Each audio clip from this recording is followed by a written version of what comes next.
Fala rapaziada, Pedrão Fute aqui para falar sobre as principais contratações dessa janela de transferências de inverno do futebol europeu. Tem Antony indo para o Betis, João Félix no Milan, Kvaratskhelia no PSG e o pacotão de reforços do Aston Villa e do Manchester City. Enfim, muita coisa para a gente falar, contratações interessantes, outras nem tanto, mas eu acho que dá para tirar uma boa análise e fazer algumas projeções de como essas equipes que gastaram dinheiro agora em janeiro podem ter um resultado ou um fracasso nesse restante de temporada. Antes de tudo, já se inscreve no canal, deixa o seu like e ativa o sininho, porque os vídeos aqui, vocês sabem, estão a todo vapor. Cara, vou começar pelo óbvio, Kvaratskhelia, jogador de 23 anos ainda, acredite se quiser, estourou no Napoli, né? Principalmente a temporada ali 22-23, foi uma temporada gigantesca para o Kvaratskhelia, que conquistou o título italiano, chegou até as quartas da Champions com o Napoli. É verdade que 23-24 já foi um pouco abaixo e assim, conseguiu sair por um valor baixo, tá? 70 milhões de euros por um jogador de 23 anos hoje, que pode ser considerado ali que consegue performar muito bem no alto nível, é barato. E principalmente considerando o que o Napoli vinha pedindo anteriormente, né? O Kvaratskhelia chegou a valer ali, quando foi sondado por Real Madrid, por Barcelona, na casa dos 110, 120 milhões de euros, e até por isso não saiu naquela época para esses clubes. O PSG consegue fazer uma barganha ali, 70 milhões de euros pelo Kvara, que vinha jogando bem, tá? Nas mãos do Conte. É verdade que como já se sabia o desejo dele de sair, já estava fazendo ali uma passagem de bastão para o David Neres no Napoli, mas um muito bom jogador. Chega para o PSG, eu acho que para somar bastante. O Barcola parece que quando soube que o Kvara estava chegando, assim, desandou a jogar futebol, fez 2 partidas sensacionais nas 2 últimas rodadas da fase de Liga da Champions League, contra Manchester City e Stuttgart, mas eu acho que o Kvaratskhelia vai chegar e vai pegar esse lugar, tá? Tem o lado direito, mas ali já tem o Dembélé, acho que o Barcola vai acabar rodando nessa história, e assim, uma muito boa contratação para um PSG que assim, reacendeu na temporada, né? E, imaginando o cenário normal de contratações, como eu disse, acho que o Kvara toma a posição do Barcola. Mas lembremos, e é sempre bom deixar o asterisco, que é o Luiz Henrique, né? E o Luiz Henrique não se curva a basicamente nenhum jogador, além do Messi, né? Do trio MSN no Barcelona. Mas eu acho que ele deve ser utilizado com muita frequência. Se não chegar já como titular, vai render muito, porque é um jogador, primeiro, muito jovem, com muita fome de vencer e muito talentoso, né? O Kvara é um ótimo jogador. Passando para o João Félix, agora eu vou pegando um jogador que saiu da Itália, agora um jogador que chega na Itália. João Félix estava no Chelsea, vale lembrar, tá? É o 4º clube do João Félix em 3 temporadas. De 22-23 para cá, ele já defendeu Atlético de Madrid, Barcelona, Chelsea e agora o Milan. O João Félix eu acho que vai para o Milan muito por causa do Sérgio Conceição, tá? É importante dizer isso. Sérgio Conceição assumiu o Milan há poucos meses, vem fazendo um trabalho de recuperação. O Milan joga melhor do que jogava com o Paulo Fonseca, mas ainda é um trabalho de início. Ele vai por empréstimo pelo Chelsea, o Chelsea contratou o João Félix, né? Se eu não me engano, foi por 60 milhões de euros do Atlético de Madrid. O João Félix ainda tem 25 anos de idade, é importante dizer isso. Nessa chegada ao Chelsea, é porque ele já tinha tido uma passagem antes como empréstimo, tá? Tô falando dessa que ele chega como contratado desde o início da temporada. Foram 20 partidas, 7 gols e 2 assistências. Para um jogador que, enfim, a maioria dos jogos entrou como reserva, não são números tão ruins, tá? A verdade é essa. Mas é o João Félix, assim, um jogador nada confiável, de um esforço dentro de campo muitas vezes questionável e fora dele também, mas chega para somar nesse Milan.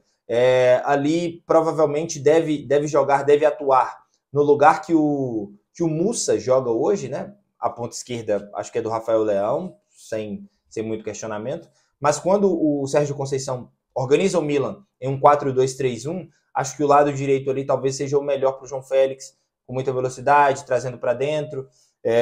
Acho uma contratação por empréstimo muito interessante. O Milan vai gastar ali um valor pequeno de empréstimo, vai pagar o salário para terminar essa temporada. Acho uma muito boa escolha para um time que tem as suas ambições, né? Chegar na classificação para a Champions para a próxima temporada, tem a Champions, ver até onde consegue ir, vai enfrentar o Feyenoord. Acho uma boa contratação. Falando em Feyenoord, o Milan também trouxe o melhor jogador do Feyenoord, né? O Santiago Giménez, mexicano de 23 anos, necessário depois da saída do Morata, né? Que foi para o Galatasaray por empréstimo. Fazia uma temporada muito mais ou menos, o Morata também. Contrata o Santiago Giménez, que na temporada são 19 jogos, 16 gols pelo Feyenoord. Era o artilheiro do Feyenoord por 32 milhões de euros. Acho uma muito boa contratação. É um centroavante que o Milan precisa. O Morata, infelizmente, não estava conseguindo entregar isso. O Origi não é esse cara. O Origi não. O Tammy Abraham, né? O Tammy Abraham não é esse cara. E assim, o Santiago Giménez, um jogador de mais velocidade, ímpeto físico, então acho que pode se encaixar bem nesse Milan. 32 milhões de euros, dinheiro até alto para o que o Milan costuma gastar, tá? E o Kyle Walker, veio do City, uma oportunidade de mercado, já jogou contra a Inter de Milão nesse fim de semana, fez uma boa partida, é melhor, consideravelmente melhor do que o Emerson Royal, né? Já chega para ser titular nesse time e traz uma experiência também. É um bom mercado de inverno do Milan, tá? Para essa continuidade da temporada. Seguindo, e aí para terminar a Itália aqui, e aí eu vou para a Premier League, fecho com City e Aston Villa, quero falar do Kolo Muani, cara. O francês que estava no PSG, meio escanteado, né? O Luiz Henrique em alguns momentos não tem usado nenhum centroavante. E quando usa é o Gonçalo Ramos. O Kolo Muani tinha feito 14 partidas pelo PSG e 2 gols nessa temporada. Chegou na Juventus, tem 2 jogos e 3 gols. Acredite se quiser. Não jogou as 2 partidas de Champions, porque as 2 não, né? As 2 partidas de Champions, porque já tinha jogado pelo PSG, então não podia participar pela Juventus nessa fase de liga, mas chegou muito bem, tá? 26 anos, contra Napoli e Empoli. Ele fez um gol contra o Napoli, que a Juventus acabou perdendo por 2-1, e fez 2 gols contra o Empoli. O gol do empate, a Juventus saiu perdendo, 2 dias atrás, final de semana, né? A Juventus saiu perdendo, ele fez o gol de empate e o gol da virada. Entrando no lugar do Vlahovic, que faz uma temporada bem inconstante, uma boa contratação para a Juventus, tá? E mais nessa situação de opções para o Thiago Motta. Porra, o Vlahovic não tá bem. A gente usa o Kolo Muani. E assim, que você tenha 2 atacantes ali competindo, acho que até melhoram os dois, e você tem uma opção para quando não estiver tão bem. Boa chegada do Kolo Muani, acho que vai ser importante para esse segmento de temporada da Juventus. Agora vamos para a Premier League, porque o City gastou 200 milhões de euros na janela de transferências de inverno, simplesmente. É verdade que na janela do verão não tinha gastado, né? Trouxe só o Savinho e conseguiu manter. Enfim, o Gundogan veio de graça, mas gastou assim, a rodo nessa janela de transferências. Kusanov e Vitor Reis. Acho que contratações mais para o futuro, tá? Apesar do Kusanov já estar entrando de titular e tudo, são projeções, são contratações daqui para frente. Não necessariamente que vão resolver o problema agora. Kusanov se adaptando ainda ao time, o Vitor Reis ainda mais para o futuro, né? Nem tem jogado ainda. Os dois, Vitor Reis por 37 milhões, Kusanov por 40. O Kusanov estava no Lens, Vitor Reis, vocês sabem, Palmeiras. Marmoush, mas são boas contratações, tá? De zagueiro, principalmente um setor que está precisando de renovação no City.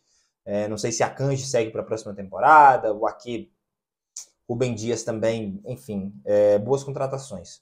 Marmoush, 25 anos, na minha opinião, era o melhor jogador da Bundesliga, já chegou como titular absoluto desse City. Muito bom jogador, tá? Fazendo ali um papel que o Julian Álvares fazia antigamente no City, claro, caindo um pouco mais para a esquerda, mas acho um jogador de muito potencial, 25 anos, 75 milhões, foi uma muito boa contratação do City. Precisa de mais encaixe, precisa de mais entendimento de jogo do Guardiola, em alguns momentos eu acho que está trombando com o Savinho ali na ponta esquerda, mas tem tudo para dar certo.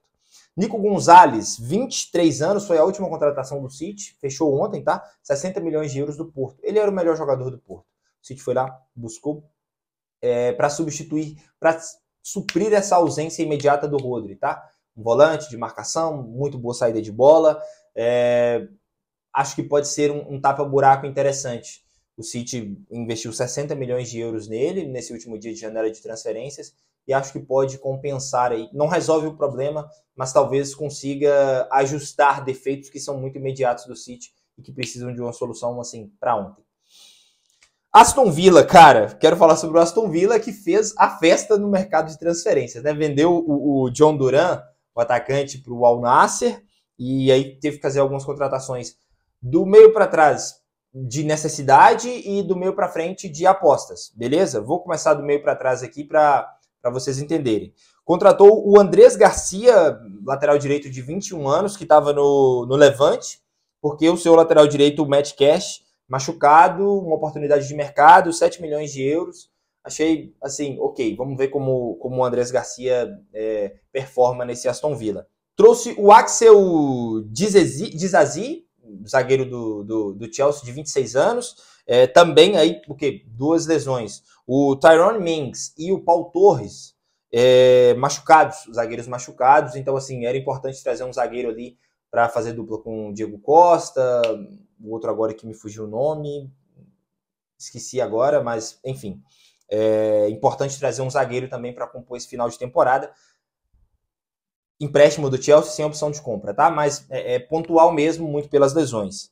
E aí veio do meio para frente que o Aston Villa veio se divertir. Primeiro trouxe o Daniel Malen, do Borussia Dortmund, contratação, tá? 23 milhões de euros.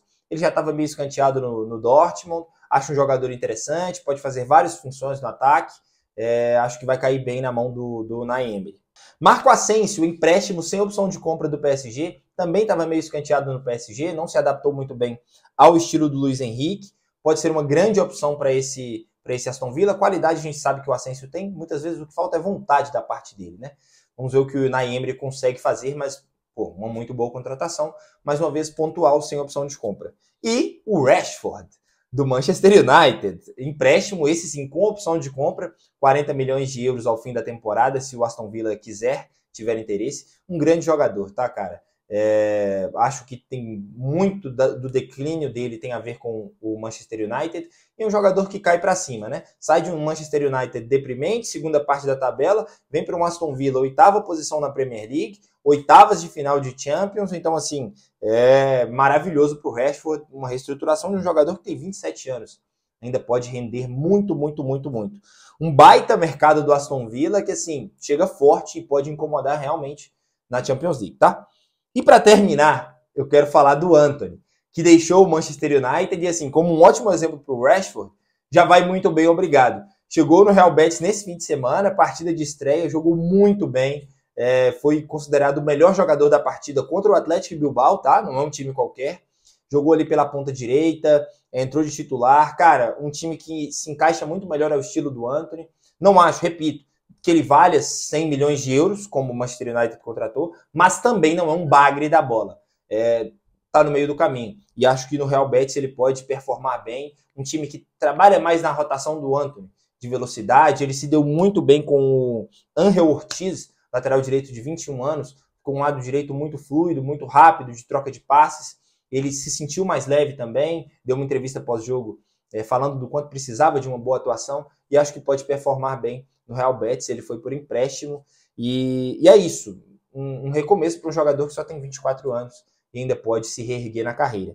É isso, meu povo, de principais contratações para mim foram essas. A melhor contratação, pensando em potencial e preço, foi a do Kvaratskhelia, do PSG. Acho que não tem muito para onde correr. Só que eu acho a do Kolo Muani pela Juventus muito interessante, principalmente pela forma que ele chegou, tá? A pior contratação dessas que eu listei aqui, talvez seja o João Félix, né? Com alguma certeza. Eu, mais uma vez, acho que é uma boa aposta do Milan, mas por tudo que ele mostrou na carreira, não dá para esperar nada do João Félix. Acho interessante, uma aposta, mas se der tudo errado, não vai surpreender ninguém. É isso. Espero que tenham gostado. Deixem aqui nos comentários quem vocês acharam a melhor contratação dessa janela de transferências do futebol europeu. E se esse vídeo tiver mais de 150 visualizações, eu vou fazer também uma do mercado brasileiro nesse fim de fevereiro para analisar e trazer as minhas opiniões aqui. Beleza? Fui! Tchau!